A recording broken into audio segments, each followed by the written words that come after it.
12 அதிகாரத்தை படிச்சு பாருங்க. ஏன் நீ சரியானதுன்னு அவர் நினைக்கிறாருங்க. நீ சீர் பண்ணு நினைக்கிறார். மரணத்தை அவனை தீர்ப்பு கடலத்தி போடணும், நெருப்ப போடணும் என்ன இல்லை. ஆனா அவருடைய எண்ணம் என்னன்னா அது நம்ம எண்ணம், அவர் எண்ணம் இன்னும் உன்னை மாற்றணும், உன்னை சீர்படுத்தணும், உன்னை ஒழுங்குபடுத்தணும், காயங்களை கட்டணும், உன்னை ஆயத்தப்படுத்தணும், தயார்படுத்தணும், உன்னை கொண்டு யாரும் செய்த தீர்மானம் அவருடைய தீர்மானம். அவன் தீர்மானத்தை நம்ம புரிஞ்சுக்கணும். புரிஞ்சிட்டுமா எல்லா சோதனையும் மாற்றிக்கினே வருவாங்க. சோதனை உன்னை பார்த்து பயந்து ஓடும், நசுங்கள் உன்னை பார்த்து பயந்து ஓடும். போராட்டம், பண கஷ்டங்கள்,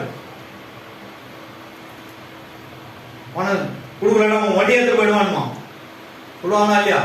பைக் எடுத்து போயிடுவேன், வண்டி எடுத்து பணம் கட்டலாம்டா, டியூ கட்டலாம். நம்ம வண்டி எடுத்து போனா வச்சுக்க போடுவோம்.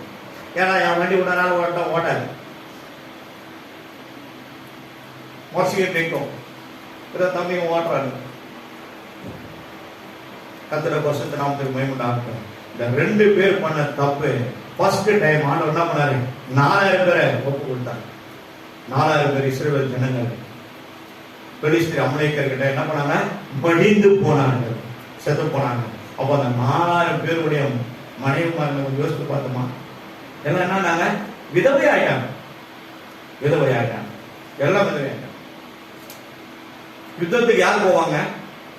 நல்ல வாலிபர், கடகாத்திரமான ஆட்சி, யுத்தத்தில் தயாராக இருக்கிறவங்க. அவங்களே யாருங்க? கணவன் மனைவியோடு வாழ்றவங்க, குடும்பத்தோடு வாழ்றவங்க, போர் பயிற்சி பெற்றவங்க, எல்லாம் போட்டுருக்காங்க. ஏன்னா அவங்களால எதிர்த்து அவங்களால என்ன பண்ண முடியல, செயல்பட முடியாம போறதுக்கு காரணம் யாரு? எல்லாம் கையை அவர் கட்டி போட்டாங்க. கையை கட்டவும் தெரியும், கையை அவிட்டு விட்டு அவனை புழக்க வைக்கவும் தெரியும் அவருக்கு.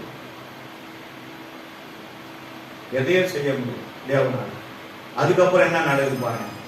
1 சாமுவேலின் புத்தகம். மறுபடியும் என்ன பண்ணாங்க? அத இப்படியாவது செத்துட்டாங்கன்னு சொல்லி மறுபடியும் ஆலயத்துக்கு ஓடியாடுறாங்க 2 பேரும். யாரு? ஓப்பனி பிரகாசம் 2 பேரும் பிடிச்சிட்டு என்ன பண்றாங்க? வராங்க, வாங்க வாங்க நம்ம போய் தேவன் ஆலயத்துக்கு போய் தேவனை உடன்படிக்கப்பட்டு திரும்ப ஆலயத்துக்கு யுத்தத்தில் நிற்போம். ஆண்டவர் வந்து நம்மளோட யுத்தம் பண்ணுவார், அவங்க எல்லாரையும் காலி பண்ணிடலாம்னு நினைக்கிறாங்க. ஆனா நடந்தது வேற. நடந்தது வேற. 1 சாமுவேல் புத்தகம் 4ஆம் அதிகாரம் 10ஆவது வசனத்தை வாசிக்கலாம். அப்பொழுது பெலிஸ்தர் யுத்தம் பண்ணினார்கள். இஸ்ரவேலர் முறிந்து அவரவர் தங்கள் கூடாரங்களுக்கு ஓடி போனார்கள். மகா பெரிய இஸ்ரவேலர்கள் பயந்து போய் அவரவர் கூடாரத்துக்கு யுத்தம் பண்ணலாம், முதுகாலி திரும்பி ஓடுறாங்க. ஏன்? கர்த்தர் உங்களோட இருந்தா நடக்குமா? ஒரே ஒரு மனுஷனை எழுப்பினாரே.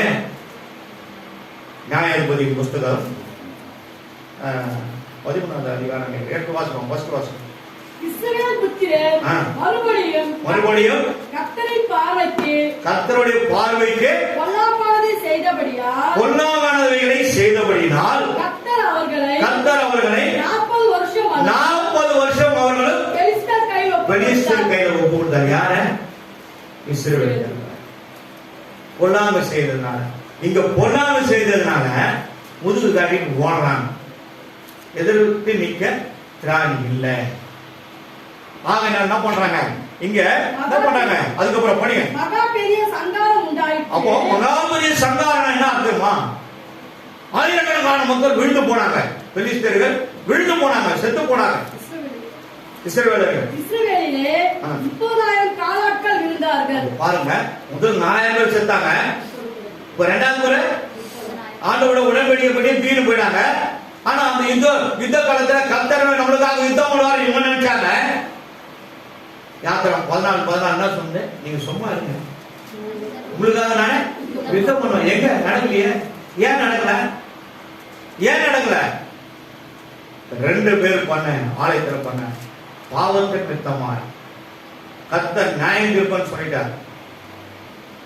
அந்த நியாய தீர்ப்பு அவர்கள் மேல் வந்ததுனால கர்த்தர் அவனை விட்டுட்டாங்க, வேடிக்கை பண்ணார். அச்சு நோக்க போனாங்க 30,000 பேர். அப்போ 34,000 பேர் செத்துட்டாங்க. சரி, ஆண்டவருடைய உடன்படிக்கை பெட்டி பெலிஸ்தர் மத்தியில் மாட்டிச்சு. அங்கேயே மாட்டிச்சு, பிடிப்பட்டது.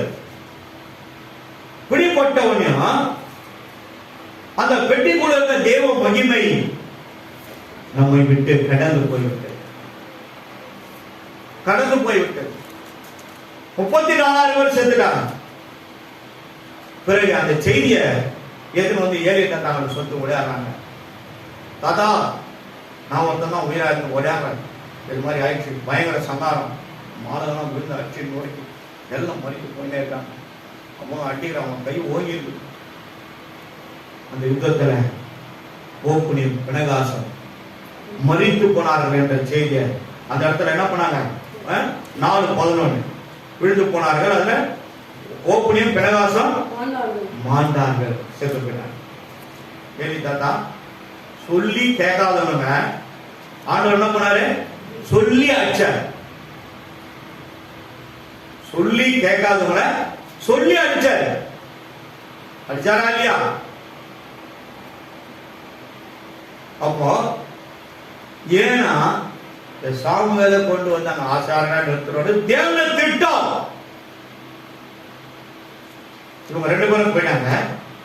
ஏலி தாத்தாக்கு அந்த செய்தி வருது. உடையாந்து போறாங்க, எங்கிருந்து போறேன் தேவன யுத்த காலத்துல போறேன், என்னாச்சு ஐயா? மாதம் 30,000 பேர் சேர்த்து ஏற்கனவே 4,000 முதுகு கட்டி ஓடி எல்லாம் போலத்தை ஆச்சு, 4,000 பேர் சேர்த்தாங்க. 34 ஆகி போச்சு. நான் மட்டும் தான் பேர் வந்து சொல்றதுக்காக வரேன். அதை அந்த யுத்தத்துல ஓப்பனி பிரகாசம் நுழைத்து போனார்கள், மாண்டு போயிட்டாங்கன்னு சொல்லி சொன்னவங்க. 30,000 பேர் 34,000 பேர் செத்துட்டாங்க. ஏலி தாத்தாக்கு தெரியல, பிள்ளைங்க போயிட்டாங்களே, பிள்ளைங்க செத்துட்டாங்களே, ஏன் சாக மாட்டாங்க? ஏன் சாக மாட்டாங்க? பிள்ளைகளை கண்டிக்கிற விதத்துல கண்டிக்க வேண்டும். சரியான விதத்துல அவர் கண்டிக்காம போனதுனால்தான் இவ்வளவு பெரிய விபரீதம். பிள்ளைகளை தடை விட்டு வளர்க்க வேண்டியதுதான். ஒழுக்கத்துல வளர்க்கணும், பக்தியில வளர்க்கணும், வேதத்தோடு வளருங்க. ஒரு பிள்ளைகள் ஒரு நாள் உட தலை குனி வைக்க மாட்டாங்க, தலை நிம்மதி செய்வது. நான் பிள்ளைங்க நான் படிய கூட சொன்னதில்லை, கத்தரே படிக்க வச்சார். பீச மட்டும் தான் கட்டுவேன். ஏங்க அவன் தான் ட்ரெயின்ல போனான், இவனையும் போய் ட்ரெயின்ல போட்டு வந்தீங்களா? ஏன் கேட்க அவன் போனா ஒரு 20 ப்ரொஃபசர்ஸ் உட்கார்ந்தாங்க. என்னை பார்த்த உடனே அந்த காலேஜ் நான் தான் பார்க்குறேன். கேம் காலேஜ் எனக்கு வந்து 15 காலேஜ் அண்ணாட்டேன் சென்னையில். இவ்வளோ காலேஜ் நான் பார்க்குறேன், இவ்வளோ காலேஜ் பிரின்ஸ்பால் என் டேரக்ட் கண்ட்ரோல் இருக்கிறாங்க. நான் யாருக்கும் சொன்னது கூட கிடையாது. நிறைய பேர் யூனிவர்சிட்டியில் தான் சரி, இங்கே யாருக்கும் நான் சொன்னதும் கிடையாது. ஏன் தெரியுமா? யாரும் என்ன கேட்க. அது ஒரு வியாபாரஸ்தம். அந்த வியாபார ஸ்தலத்தை நாம் சுத்தமாக இருந்து வந்துட்டோம். கர்த்தர் என்னை நடத்திருக்கிறார். அவார்டு கொடுத்தாங்க. இப்போ கூட பையனுக்கு ஃபீஸ் சர்டிஃபிகேட் வரல, நான் போனேன். 12-13 வருஷம் கழிச்சு போறேன். எங்க கூட இருந்தவங்க அசிஸ்டன்ட் ரெஜிஸ்ட்ராரா இருக்காங்க. சர்டிஃபிகேட் கையெழுத்து வாங்க, வாங்க சார், வாசன் சார் எப்படி இருக்கேன்? நல்லா இருக்கேன். சர்ச்செல்லாம் எப்படி இருக்கு? நம்ம இந்து விசாரிச்சுட்டு நான் தான் இன்சார்ஜ், அப்ளை பண்ணுங்க, நான் வாங்கி தரேன். சர்டிஃபிகேட் 2 வீட்டுக்கு வந்துச்சு. உள்ள போனோடனே உங்கள் சீட்டில் நான் தாமா இருந்தேன்னு சொன்னாங்க. சரிங்களா சார், அவ்வளோ சீக்கிரம் போதும், நான் வாங்கி வாங்கிக்கிறேன் சார், நீங்கள் போங்க. இல்லைம்மா யாருக்கான்னு சொல்லணுமான்னு சொல்லணும். நான் பார்த்துட்டேன் சார், நீங்கள் போங்க. ஏகம் வந்துச்சு, ரைட் பண்ணி வந்துச்சு. அதில் பஸ்ஸுக்கு அவங்க வேண்டாங்க. சாகு வரை உண்மையான நேர்மையாக இருக்கிறோம். அதுதான் ஆண்டவர்கிட்ட நான் கேட்குறேன். ஏன்னா அவர் கொடுத்த மந்தைய வேலி எடுத்து காக்கணும்னா பகல்ல தூங்கணும், நைட் கப்பிக்கணும், மந்தைய காக்கணும். மந்தையில என்ன பண்ணுவாங்க, பெரிய ஒரு வேலி மாதிரி கட்டிட்டு அது உள்ள எல்லாத்தையும் மந்தைய அடைக்கிட்டு என்ன பண்ணுவாங்க, கையில் போட்டு கட்டிட்டு கொம்பு வச்சுக்கின்னு இந்த லாந்திர கையில வச்சு என்ன பண்ணுவாங்க, தூக்க மாட்டாங்க. அந்த கொம்புல வந்து தட்டிக்கினே இருக்கும். எந்த கரடியும் மிருகங்களும் வரக்கூடாது, ஒரு மந்தையில இருக்கிற ஒரு ஆடு கூட சேதப்படக்கூடாது. கவனமா இருந்தார்கள் மேய்ப்பர்கள். அந்த நல்ல மேய்ப்பர் தான் நமக்கு பிரதான தலைவராக இருக்கிறார். அவர் நமக்கு தகப்பனா இருக்கிறார். அந்த வேலையை செய்யணும் கர்த்தர் தெரிந்து கொண்டார். இப்படி ஒரு சபை உருவாகுனே நான் வரும்போது எனக்கு தெரியாது. நல்லா கர்த்தப்பட தீர்மானம். எங்க அப்பா பேர் முன்சாமி, அவருக்கு சொத்துல பிரிச்சு கொஞ்சம் கொடுத்தாங்க. அந்த பணத்துல கட்ட கொடுத்தாங்க. அவர் ரசிக்கப்படலை. எங்க அம்மாவை திருமணம் பண்ணும்போது எங்க பண்ணாருன்னா சுப்பிரமணியார் கோயில தான் பண்ணாங்க. சுப்பிரமணியார் யாரு? முருகன். அவர் எத்தனை? 2, வலது கையில ஒண்ணு, லெப்ட் சைட்ல ஒண்ணு. ஏன் அதுல ஒரு அம்மாவுக்கு அந்த தாலியை மஞ்சள் கையை கட்டிட்டு அப்ப அது தாலி கட்டினா பக்கத்துல இது போச்சு. அது எடுத்து தான் எங்க அப்பா என்ன பண்ணாரு, எங்க அப்பா கட்டாரு. ஆனா அவர் பணத்துல உருவாக்கப்பட்டது தேவனுடைய ஆலயம். தேவாலயமும் அவரே, தூய ஒளி விளக்கும் அவரே.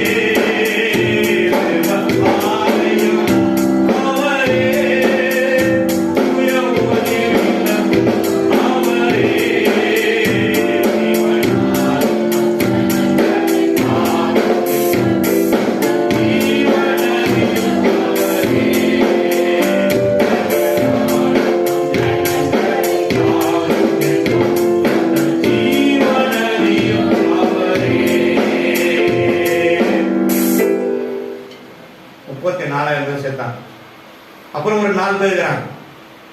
இந்த செய்தியை கேட்ட உடனே பழைய காலத்துலலாம் பார்த்தீங்கன்னா ஒரு 150, 200, 300, 400, 500 ஆண்டுகளுக்கு முன்னாடிலாம் கதவுனா எவ்வளவு பெருசுமா இருக்கும்?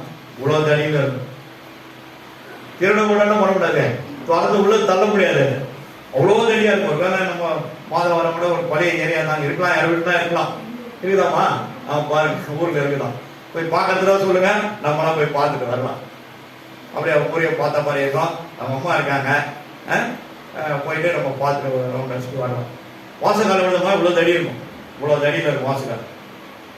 அந்த தாத்தா அந்த செய்தியை கேட்ட உடனே அப்படியே அவரு 98 வயசு, கண்ணெல்லாம் சொல்லி போச்சு. அவர் உட்கார்ந்து அந்த சேர் மாதிரி இருக்கும், நீச்சல் மாதிரி இருக்கும், அதுல எழுப்பி அப்படியே சுத்தி அப்படியே மயக்க அடிச்சு அந்த அந்த ஒரு வேதனையில விழுந்தாரு பாருங்க. இந்த கழுத்து அந்த தடி வாசகால் மேல போய் டமான்னு பட்ட உடனே அந்த தண்டு உடைச்சு செத்து போயிட்டார். 401 ஓகுடி பிணகாசம் ஏற்கனவே மறுத்துட்டாங்க. 403 அதுக்கப்புறம் பிணகாசின் மனைவி நிறை மாத கர்ப்பிணியாயிருந்தார். இந்த செய்தியை கேட்ட உடனே எல்லாரும் போயிட்டாங்க. நம்ம மட்டும் உயிராக என்ன பண்ண போறாங்க? அந்த நிறை மாத கர்ப்பிணி அந்த விஷயத்தை சொல்லி பயப்படாதமா நாங்களாம் இருக்கிறோம் ஊருக்கானங்க சொன்னா கூட அந்த அம்மா கேட்காம என்ன பண்ணணும் தெரியுமா? அம்மா, அது குழந்தை பிறக்கத்தை நீங்க பார்த்துட்டீங்கன்னா ரொம்ப கஷ்டம், பார்க்க முடியாது. தன் முதுகை அப்படியே அந்த 2-4 காலுக்குள்ள உள்ள கழுத்தை தள்ளிட்டு பேக் சைடு என்ன பண்ணுவோம், இவ்வளவு பயங்கரமா மட்டும் அந்த மாதிரி இந்த அம்மா தன் உடலை வளைத்து முக்கி அந்த குழந்தையை வெளியே எடுத்து அதே ஸ்பீட்ல அந்த அம்மா மறித்து கீழே சேர்க்கிறாங்க. வேதத்தில் இருக்கு, படிச்சு பாருங்க. பெட்டி பெலிஸ்தர் கையில மாட்டிக்கொண்டது. அந்த பெட்டி அங்க இருந்ததுனால 50,070 பேர் அந்த பெட்டியை உள்ள என்ன தாங்குது, இந்த பெட்டியை வச்சுக்கணும் நம்மளை ஏமாத்துறாங்களே விடுதா என்று சொல்லி எட்டி பார்த்தாங்க பாருங்க. எட்டி பார்த்தவனா சேர்ந்துட்டான், எட்டி பார்த்தவனா சேர்ந்துட்டான். எத்தனை பேர் செத்தாங்க? 50,070 பேர். வேதத்திற்கு ஆதாரம். அப்போ எலிதாத்தா, ஓப்பினி, பினகாசு, அவட மனைவி 4 பேர். 4,000 பேர் ஏற்கனவே செத்துட்டாங்க. 30,000 பேர் யுத்த காலத்துல செத்தாங்க. 34,004 பேர். இதுதான் அதனுடைய கால்குலேஷன். வீட்டில் போய் படிச்சு பாருங்க. கர்த்தர் உங்களோடு பேசியிருக்கிறார். ஆலயத்துக்கு விரோதமா நான் கூட செயல்படலாம், எனக்கு அந்த அதிகாரம் கிடையாது. அதுக்குதான் நான் மேல வந்து நிக்கிறேன் பாருங்க. இன்னைக்கு வந்து நிக்கிறது தான். ஒரு வாரத்துக்கு இந்த பக்கம் மேல வர மாட்டேன், முடி போடுவேன், ஜோமோன முடிச்சுட்டு கூட கீழே இறங்கி என்னோட தலை இதுல பதிந்து போனோம்னு நான் நினைப்பேன். முஸ்லீம்ல பாத்தீங்கன்னா தலையில கருப்பா இருக்கும், பாத்துக்கிறீங்களா? ஆமா. எலியா மலையின் உச்சியில தன் கால்களை அப்படியா முழங்கால் படிட்டு மடக்கி தன்னுடைய சரீரம் அந்த தரையில அழுந்துபடியால் தன்னை தாழ்த்தி ஆண்டவர் சமூகத்தில் ஜெபித்தான். அதை இன்னைக்கு அவங்க செய்யறாங்க, நம்ம மறந்துட்டோம். அதனால அவங்க என்ன நெத்தில கருப்பா இருக்கு. பாருங்க இஸ்லாம் பாருங்க, கருப்பா இருக்கு. அந்த அளவுக்கு அவங்க தாழ்வாங்க. அது இங்கிருந்து போனதுதான். வேதம், பரிசுத்த வேதம் எழுதப்பட்டு 600 ஆண்டுகளுக்கு பின்பாக தான் இதுல இருந்து கண்டுபிடிச்சு காப்பி அடிச்சு அவங்க அதை எழுதுறாங்க. மூசான்றாங்க, ஆபிரகாம் இப்ராஹிம் என்றாங்க, தாவீத தாவூதுன்றாங்க, யோசேப்ப என்ன சொல்றாங்க சொல்லுங்க. ஒரு பேர் இதுல இருந்து கண்டுபிடிச்சு மாத்தி விடா பண்ணி வச்சுக்கினேன். ஆனா கர்த்தர், நானே கர்த்தர் என்று அறிவிகள் பல இடத்துல இருக்குது, வேதத்துல நம்ம பார்க்கணும். ஆனா கர்த்தர் பேசின மாதிரி அது உள்ள ஒண்ணுமே கிடையாது. இந்த முகமது நபி ஆம்ல ஆளு அவரே தான் கர்த்தர் பேசினார்ன்ற மாதிரி அல்லாஹ் பேசினார். அல்லாஹ் எங்கடாக்குறாரு? அண்ணா எங்க இருக்கிறார்? அவரும் பாருங்க, யாரும் பாருங்க, உலகமே பார்க்க. ஆமா, ஜீவனுள்ள தேவன் இன்னைக்கும் உயிரோடு இருக்கிறார். நம்ம தேவன் இன்னைக்கும் வாசம் பண்ணுகிறார். இன்றைக்கும் அவர் உலாவிக் கொண்டிருக்கிறார். உன்னை காக்கிறார், உன்னை நடத்துகிறார், உன்னை போஷிக்கிறார். உன் கரங்களை எடுத்து அவர் உன்னை பிரயோஜனப்படுத்துகிறார். நீ செய்வதாக வாய்க்கும் சொன்னவர் ஜீவனுள்ள தேவனுடைய வார்த்தை. வேற யாரும் அவன் பண்ண முடியாது. எல்லாம் கடன் பண்ண, எல்லாம் கடன் பண்ண. என்ன சொல்றதுன்னா, எவ்வளவு நம்ம அனைத்துல பரிசுத்தமா இருக்கணும் தேவன் சொல்றார். இது ஒரு நீதி, இது ஒரு நியாய தீர்ப்பு. பரிசுத்தம் இதுக்குள்ள நம்ம கீழ்ப்படிதான். கீழ்ப்படியான குறித்து நம்ம கவலை இல்லை. ஆனா கீழ்ப்படிகளை கர்த்தர் தன் நினைவிலை வைத்திருக்கிறார். சத்தியத்திற்கு கீழ்ப்படிகளையும் பரிசுத்தத்திற்கு கீழ்ப்படிகளையும் கர்த்தர் என்ன பண்ணாரு? தன்னுடைய நினைவில வைத்திருக்கிறார். அவர்களை ஒரு நாள் அவர் கைவிட மாட்டார். கைவிட்ட மாதிரி தெரியும், விட மாட்டார், விட மாட்டார். Thank you, Jesus. Hallelujah. நன்றி ஆண்டவரே. உமக்கு ஸ்தோத்திரம், உமக்கு ஸ்தோத்திரம் ஆண்டவரே. ரபாலா தீனா பக்கரபா ஷபரபா. Hallelujah.